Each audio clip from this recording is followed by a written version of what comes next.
Sabi nila, ang buhay daw ay mahiwaga. Parang tulad ng agos ng tubig.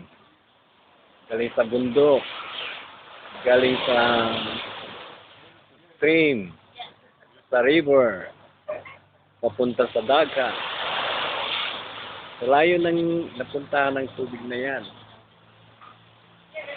Ano kaya ang magiging kapalaran niya? Pagdating dito, siya ay parang alat asin. Siguro sa nadaanan niya, marami siyang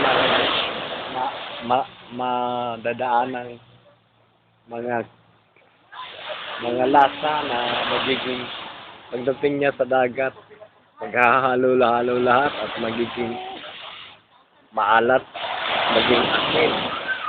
Kaya siguro ang buhay ay parang ganyan. Tayo lahat ay dadaan sa mahabang paglalakbay patungo sa itaas, purong tubig galing sa taas ay spring, bababa, papunta kong sa river, papunta sa lake, hanggang papunta sa dagat. Ganyan tayong lahat.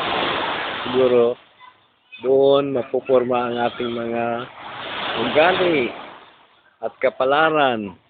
At dito sa dagat tayo ay magiging asin para mapakinabangan ng tao.